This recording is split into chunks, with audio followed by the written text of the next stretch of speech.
Hello class, मैं professor विकास Dubey. DBMS lecture series का 12th lecture है। यहाँ पर मुझे लगता है कि बेसिक टर्म्स में बताना आपको भूल गया था, तो यहाँ पर अपन बेसिक टर्म्स जो यूज़ होते हैं, रिप्रेजेंटेशन जो ईआर डायग्राम में यूज़ होते हैं, उसकी यहाँ पर बात कर लेते हैं। तो basic terms and representation which we use in DBMS, okay, और मेकिंग दी ईआर डायग्राम्स, उसकी यहाँ पर हम बात कर लेते हैं। तो सबसे पहले आप देखें, उसमें आ जाता है एंटिटी सेट, या एंटिटी भी बोलते हैं। देखो, चालू भाषा में अपन उसको एंटिटी बोलते हैं, बट एक्चुअली वो हमेशा होता है एंटिटी सेट ही है। तो देखें, यहाँ पर मैंने एक एंटिटी सेट बनाया है, स्टूडेंट। अब देखें, एक सिंगल एंटिटी की मैं बात कर रहा होता तो मैं स्टूडेंट नहीं बोलता, बल्कि राम श्याम या कुछ और नाम से उसको बोलता, ठीक है। लेकिन जब मैं यहाँ पर स्टूडेंट लिख रहा हूँ, it means I am talking about a set of students. जहां पर हो सकता है क्लास के स्टूडेंट की बात कर रहा हूं या यूनिवर्सिटी के स्टूडेंट की बात कर रहा हूं। तो यहां पर जब मैं स्टूडेंट लिखता हूं तो मेरा मतलब होता है एंटिटी सेट से, जिसके अंदर नंबर ऑफ स्टूडेंट्स होंगे which is having same type of properties,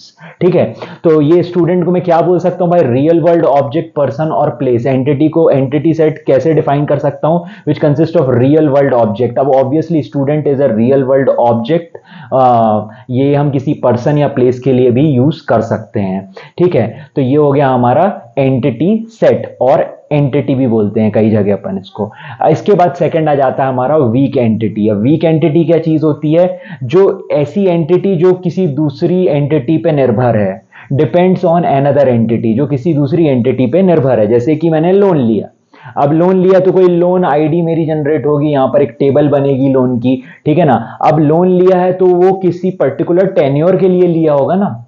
अब मेरा बजट है भाई, मैं महीने का 5,000 चुका सकता हूं, या 10 चुका सकता हूं, तो या 15 चुका सकता हूं। तो आप देखें, जिस हिसाब से मैं टेन्योर यहां पर लेता हूं, उस हिसाब से मेरी इंस्टॉलमेंट कम या ज्यादा हो रही है। अगर मैं 5,000 लेता हूं तो 12 महीने तक चुकाना पड़ेगा, 60,000 रुपए अगर तो। और अगर मैं 10,000 रुपए लेता हूं तो 6 महीने में चुक जाएंगे। तो आप देखें, ये जो लोन जो है, लोन का जो अमाउंट है और उसके जो प्रोसीजर्स है, उस पर ये इंस्टॉलमेंट जो है पूरी तरह से निर्भर है, ठीक है ना। और लोन आईडी जो बनेगी उसके ऊपर मेरी कितनी इंस्टॉलमेंट आईडी बनेगी? अगर मैं 5,000 करके चुकाता हूं तो 12 इंस्टॉलमेंट आईडी बनने वाली है यहां पर मेरी। तो इससे ये क्लियर हो रहा है कि ये लोन एंटिटी पे, या लोन जो मेरी एंटिटी या एंटिटी सेट बोल लो आप इसको, उस पे मेरे जो इंस्टॉलमेंट है वो पूरी तरह से निर्भर है लोन पे, ठीक है ना। जिस हिसाब से मैं लोन का टेन्योर चुनता हूं, उस हिसाब से मेरे को इंस्टॉलमेंट जो है भरनी पड़ेगी, और उतने महीने तक मेरे को इंस्टॉलमेंट भरनी पड़ेगी। तो इंस्टॉलमेंट को मैं किससे रिप्रेजेंट करता हूं यहां पर?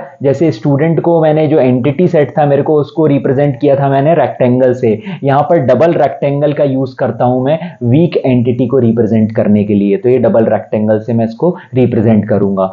थर्ड है, इसके बाद एट्रीब्यूट्स क्या होते हैं? एट्रीब्यूट्स क्या होते हैं भाई? जो एंटिटी को क्या कर रहे हैं, डिस्क्राइब कर रहे हैं, उसकी प्रॉपर्टीज के बारे में बता रहे हैं एंटिटी की। तो यहां पर मेरे पास एक एंटिटी है स्टूडेंट, और स्टूडेंट नाम की जो एंटिटी या एंटिटी सेट है, उससे रिलेटेड क्या चीजें हो सकती हैं? स्टूडेंट की स्टूडेंट आईडी होगी, ऑब्वियसली उसका कुछ नाम होगा, उसकी कोई ब्रांच होगी, उसका फीस का अमाउंट होगा, उसका फादर्स नेम होगा, मदर्स नेम होगा, कॉन्टैक्ट नंबर होगा। तो बहुत सारी ऐसी चीजें हो सकती हैं जिसको मैं क्या बोल सकता हूं? प्रॉपर्टीज ऑफ द स्टूडेंट, ठीक है ना। तो यहां पर उसको एलिप्स से मैं रिप्रेजेंट करता हूं। जैसे मैंने यहां दो बनाई हुई है, आईडी और नेम, स्टूडेंट की आईडी और उसका नाम। ये दोनों चीजें क्या हो गई? हमारी प्रॉपर्टीज हो गई, और इन्हीं को हम क्या बोलते हैं? एट्रीब्यूट भी बोलते हैं। इसके बाद हमारा नेक्स्ट आ जाता है की एट्रीब्यूट। की एट्रीब्यूट क्या होता है? एक स्पेशल टाइप ऑफ एट्रीब्यूट को रिप्रेजेंट करता है, जो टेबल के एक एक रिकॉर्ड को यूनिकली आइडेंटिफाई करने की गारंटी लेता है, ठीक है ना। अब नेम से तो मैं किसी को पहचान नहीं सकता, क्लास में सेम नाम के 3 बच्चे हो सकते हैं। सिमिलरली ब्रांच से भी नहीं पहचान सकता, क्योंकि एक ब्रांच में 60 बच्चे होते हैं। लेकिन रोल नंबर से मैं पहचान सकता हूं। तो रोल नंबर को मैं क्या कह सकता हूं भाई? एक तरह का की एट्रीब्यूट कह सकता हूं, क्योंकि मैंने बोला roll number 1, so it is dedicated to a single person only. तो यहां देखें, डिस्क्राइब दी प्राइमरी की। सो की एट्रीब्यूट क्या करते हैं भाई? प्राइमरी डिस्क्राइब्स दी प्राइमरी की। तो यहां पर आप देख सकते हो कि एट्रीब्यूट को रिप्रेजेंट मेरे को करना है। जैसे यहां पर मेरे पास 2 एट्रीब्यूट थे, आईडी और नेम। तो यहां पर प्राइमरी की बनने के योग्य कौन है? Obviously ID. तो मैं इसको क्या करता हूं? अंडरलाइन कर देता हूँ। तो ये जो है अंडरलाइन के फॉर्म में रिप्रेजेंट किया जाता है जब मैंने एलिप्स बनाया है और जो मेरी आईडी है वो एक अगर की एट्रीब्यूट है तो मैं उसको अंडरलाइन कर देता हूँ। तो अंडरलाइन से आप समझ जाते हो कि भाई ये जो है ये की एट्रीब्यूट है इस पर्टिकुलर टेबल का। आफ्टर दैट नेक्स्ट है हमारे पास कंपोजिट एट्रीब्यूट। कंपोजिट एट्रीब्यूट क्या होते हैं भाई? कई बार एक सिंगल एट्रीब्यूट नहीं बल्कि नंबर ऑफ एट्रीब्यूट को कंबाइन करके एक बड़ा एट्रीब्यूट बनता है, ठीक है ना। तो उस एट्रीब्यूट को जो कि composed of more than one attribute, एक से ज्यादा एट्रीब्यूट को कंबाइन करके जो हमने एक एट्रीब्यूट बनाया है उसको हम क्या बोल सकते हैं? Composite attribute. Attribute composed of many attribute. यहां पर आप देखिए कई सारे वेबसाइट्स पे जाते हैं आप, फर्स्ट नेम का कॉलम अलग होता है, लास्ट नेम का कॉलम अलग होता है, बीच में कई बार मिडिल नेम भी होता है उसमें, ठीक है ना। तो ये first name, middle name, last name, इन तीनों को कंबाइन करके जो एट्रीब्यूट बनता है उसको हम क्या बोलते हैं? नेम। जब आप ऑर्डर करते हो कहीं पर, जब अमेजोन में फिलिंग करते हो तब तो फर्स्ट नेम आता है, लास्ट नेम आता है, लेकिन जब घर में ऑर्डर आता है तो आपको क्या एट्रीब्यूट क्या मिलता है? पूरा नेम के फॉर्म में मिलता है। तो यानी कि फर्स्ट नेम लास्ट नेम को कंबाइन करके हमने कौन सा एट्रीब्यूट बनाया? नेम एट्रीब्यूट बनाया। तो ये जो नेम एट्रीब्यूट है किस तरह का? हमारा कंपोजिट एट्रीब्यूट है ये, ठीक है, क्योंकि ये दो या दो से ज्यादा एट्रीब्यूट को कंबाइन करके बना है।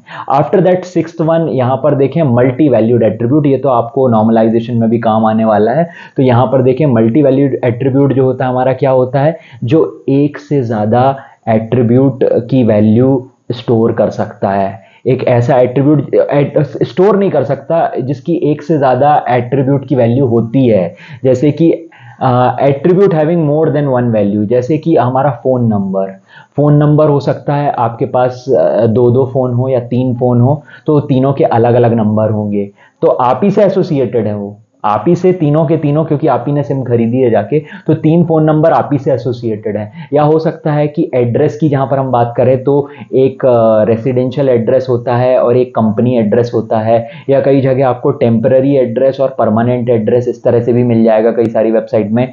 तो एड्रेस ही की बात कर रहे हैं लेकिन दो अलग अलग तरह के एड्रेस, दो भाई कहां पर भेजाना है आपका कुरियर जो है वो कंपनी के एड्रेस पे आने वाला है या फिर आपके रेसिडेंशियल एड्रेस पे आने वाला है। तो ये भी आप कह सकते हैं मल्टी वैल्यूड एट्रीब्यूट। ऐसे एट्रीब्यूट जिनकी एक से ज्यादा वैल्यू होती है और उनको रिप्रेजेंट हम कैसे करते हैं? डबल एलिप्स से हम उनको रिप्रेजेंट करते हैं। जैसे यहाँ पर फोन नंबर जो है हमारा मल्टी वैल्यूड एट्रीब्यूट है तो हमने उसको डबल एलिप्स से यहाँ पर रिप्रेजेंट किया है। आफ्टर दैट इसके बाद देखते हैं सेवेंथ आ गया हमारे पास डिराइव्ड एट्रीब्यूट। तो डिराइव्ड एट्रीब्यूट क्या होते हैं हमारे भाई? जैसे देखिए स्टूडेंट हमारे पास एक एंटिटी है, उसके पास कुछ एट्रीब्यूट है, जैसे रोल नंबर है और हमने एक और एट्रीब्यूट लिया है डेट ऑफ बर्थ, ठीक है ना।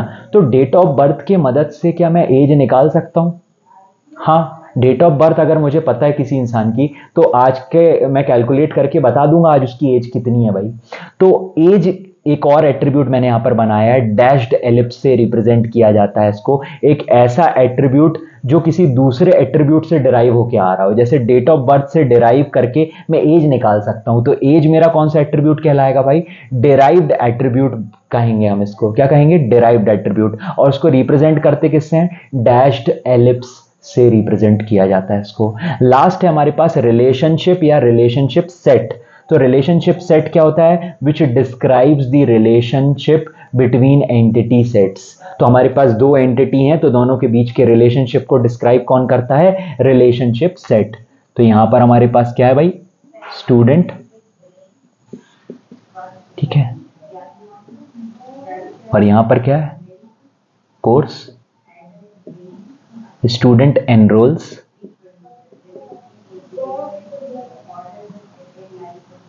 स्टूडेंट क्या करते हैं? स्टूडेंट एनरोल करते हैं कोर्स के लिए। तो यहां पर ये जो रिलेशनशिप, कई सारे स्टूडेंट कई सारे कोर्सेज के लिए एनरोल करते हैं, ठीक है ना। कई सारे कोर्सेज में कई सारे स्टूडेंट एनरोल्ड होते हैं। तो यहां पर ये जो एनरोल्स है ये मेरा क्या है? एक रिलेशनशिप सेट है। ये मेरा रिलेशनशिप सेट है क्योंकि ये दो एंटिटी सेट को, स्टूडेंट एंटिटी सेट और कोर्स एंटिटी सेट, दोनों को रिलेट कर रहा है, एसोसिएट कर रहा है with the help of this enrols relationship set.